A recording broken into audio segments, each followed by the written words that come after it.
Assalamu alaikum everybody, welcome back to another video. This video is probably my most requested video so far. So we're going to be watching The Throne of Allah. This is mind-blowing after. I don't know if that's the one you guys wanted me to watch, but this is the one that I found. So, again, I have not seen this video, so this should be interesting. I am very intrigued by the title. One thing that I will like to say, so many people have been asking me to do reactions. So what I am going to do is I'm going to make a schedule, which I will post on my YouTube community area thing, where I will post when I will be posting like reaction videos, when I'll be posting like videos of the Quran and Hadith, and then when I'm doing like personal videos. So make sure to subscribe and hit that little bell button, so like that you know when I'm posting. But also you can look at the schedule that I'm gonna make. Anyways, let's get into this video, okay?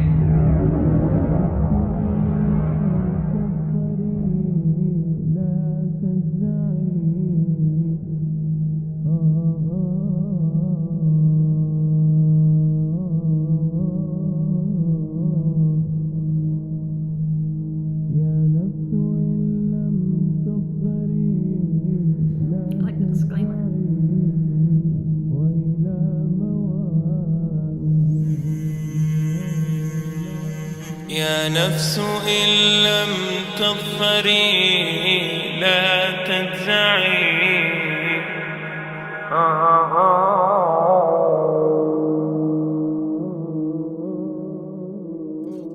All the praise is for Allah, who is the author of all existence and the most generous to his creation, while he is also the all-compelling.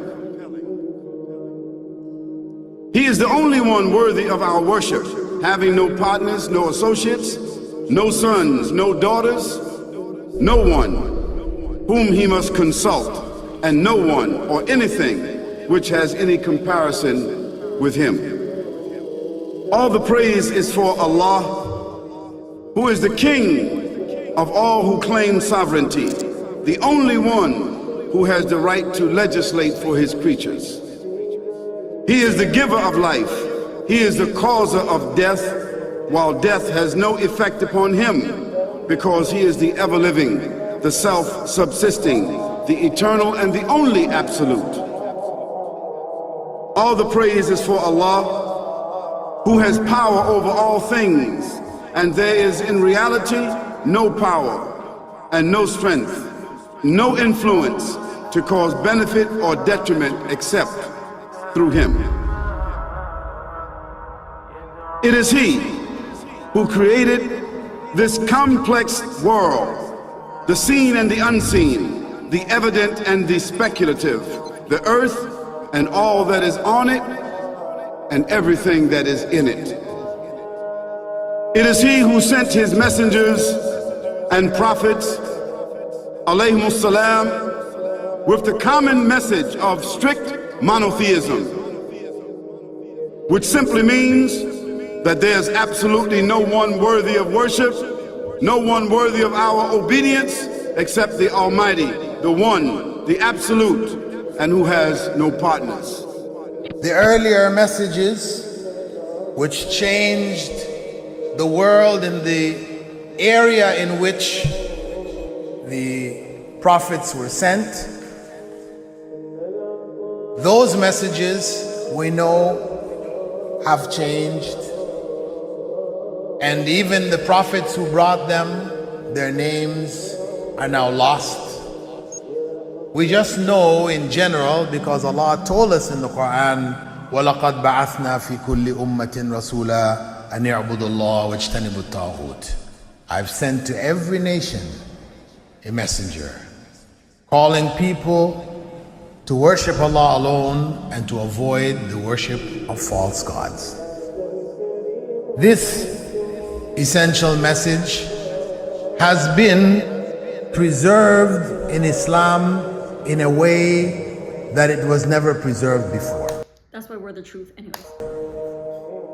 Not because the message was different, because it was the same message, but because of the fact that there would be no other prophets who would come after Muhammad sallallahu alaihi wasallam. So therefore that message now had to be protected. It had to be preserved in a way none of the earlier messages were preserved. I will tell you this, what you say you have come to know 40 years back, and what you call the Big Bang is already mentioned in the book which I read, the glorious Quran. It's mentioned 1400 years ago in Surah Anbiya. Okay, I had to pause for a second because this guy, I love watching his Q&As. Like, I am obsessed with watching his Q&As. The first two I didn't actually know who they were, but this guy, love him. Anyways, let's keep going. Chapter number 21, verse number 30, which says, Avalam yaral lazina kafaru.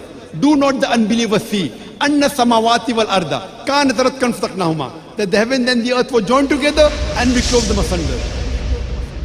What you're talking about, the Big Bang, I try to imagine compressing a spring.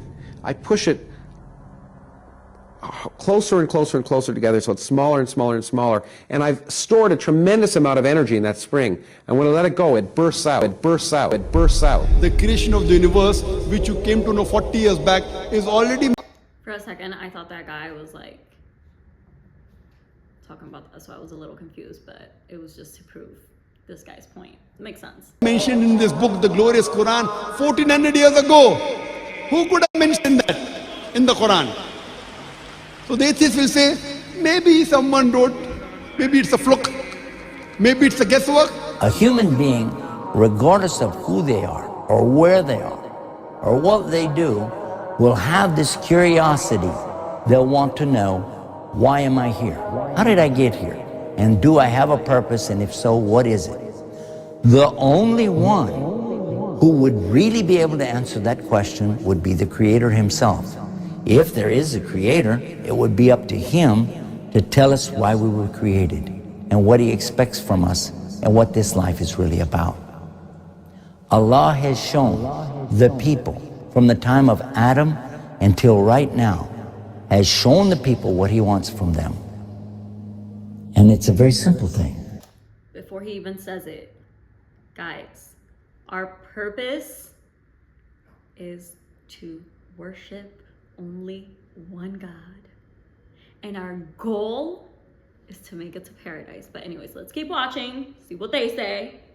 That's my personal input. And that is that worship be for Him alone without any partners. In fact, we know this life to be a test from Almighty God. That's why we're born, and that's why we die. Because there has to be a beginning and an end for us to be tested on. The next life, after this life, no one will ever die again. A bad person or a good person. Both are brought back, and they continue to live in the next life, either in good shape or not so good shape, depending on how they did on the test. The worship of the God of Abraham, that was what was taught by these prophets. Something I'll add here. A lot of people say, well, if there's a God, why does all this bad things happen and stuff like that? Think about when you go to a college or university and they give you a test. You have to study all this stuff. You stress yourself out with that test. You have a time limit on that test. Taking tests for me personally is the worst. But you take that test so that when you get your degree, you're appreciative of your degree. You understand your degree. That's kind of the same thing with life. We have tests and bad things will happen all over, but that is so we can appreciate what will come after if we pass the test. Because if you don't pass the test, you don't get a degree. If you don't pass your test, if you don't do good in your classes, you're not gonna get a degree. Same thing with this. If you don't pass this test, you won't get to go to paradise. So I encourage you guys, study up. The Lord of the Arsh and Kursi. We're talking about the Lord of the worlds. Alhamdulillah Rabbil Alameen. We're talking about the Lord of the entire universe and beyond. The entire universe and beyond. You know, we live in this dunya and we are fascinated with this dunya which Allah subhanahu wa ta'ala indeed has created in a beautiful manner. We're fascinated. There are over billions of people which live on this dunya at this moment in time. Over 6 billion people that live on the dunya at this moment in time. This dunya of Allah subhanahu wa ta'ala is so big that there is space in this dunya for billions and billions and billions or more people. But what is this dunya in comparison to what Allah subhanahu wa ta'ala has created out there? This dunya is insignificant. This dunya is meaningless to Allah. It means nothing. It is worthless. So worthless, compare it with the sun. The sun is one star. You know more science than me. You'll be able to tell me better.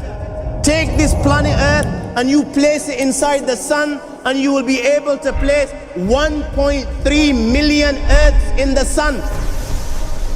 1.3 million Earths in the sun. Allahu Akbar. Allah is the greatest. The sun is one star. One star. There are stars out there which are millions of times bigger than the sun. You tell me this, that you need millions and millions of stars to make one galaxy. And then you tell me this, that there are zillions of galaxies out there. Let me tell you on top of this, my friend, after this, whatever you see above,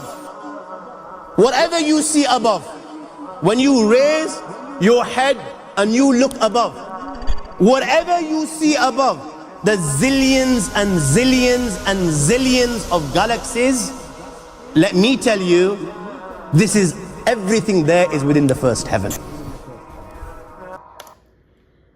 So, something interesting, like to me, it's always been the fact that everything was created so perfectly. Like, imagine this computer. This computer had a maker. Somebody made this computer, and it's so perfect in detail that you're able to do so many things on it.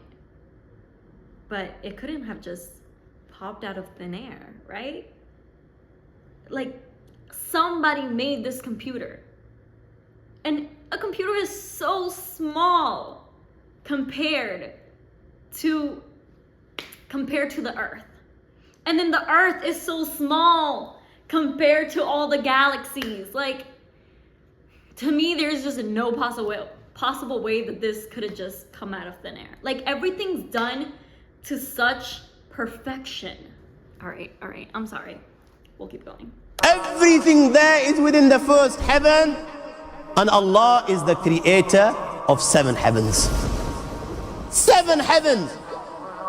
And the distance between the first heaven and the second heaven is 500 years. You know, the distance that can be covered in 500 years, at what speed? Only Allah knows. Only Allah knows. But it will take 500 years to get from the first heaven to the second heaven. 500 years from the second to the third, third to the fourth, fourth to the fifth, fifth to the sixth, sixth to the seventh. Every time it will take 500 years. After the 7 heavens,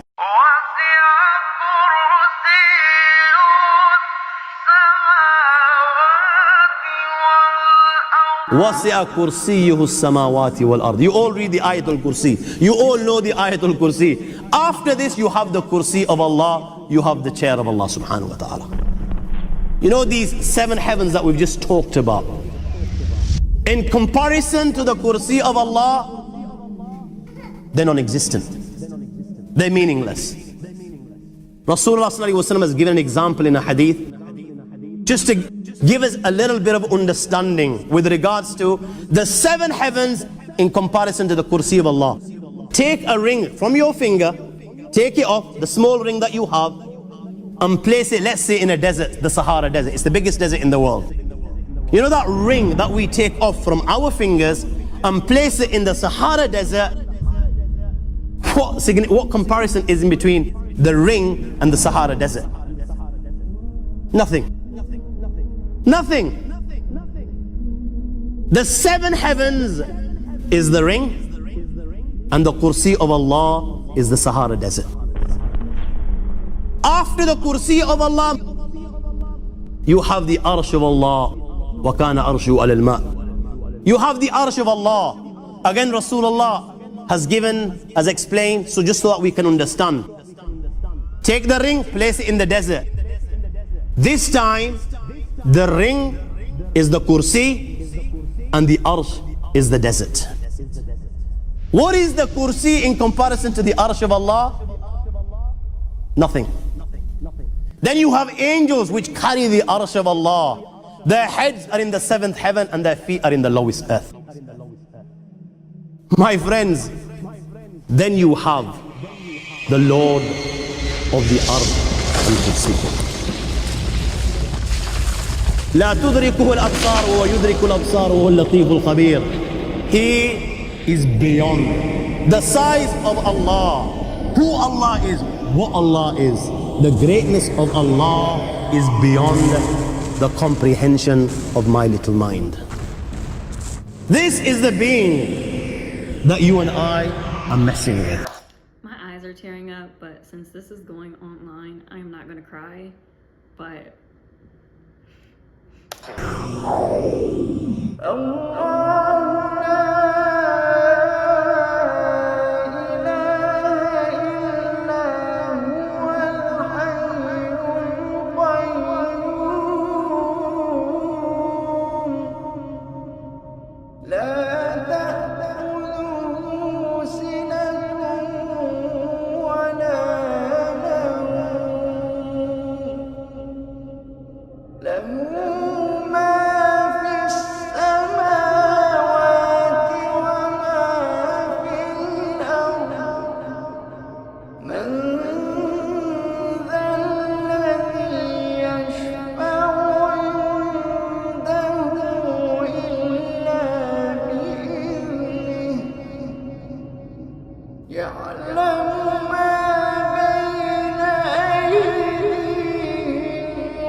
honestly, a lot of times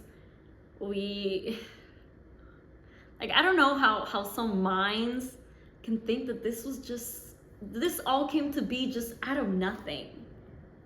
Like, it doesn't fit in my brain. It doesn't fit how this could have came out of nothing. Guys, we have a creator that, he was so precise in all the details, and do you see how amazing his creation has been? The humans, I don't know about the humans, but like the earth itself, wow. Wow, guys. I honestly enjoyed watching this video so much. I loved it. I hope that you guys will keep suggesting videos. And wow, this was great. Make sure that you guys like, comment whatever video you guys want me to check out or what kind of videos you guys want to see. And make sure to subscribe and hit that bell button so you know when I post. And I will see you guys in our next video. Bye.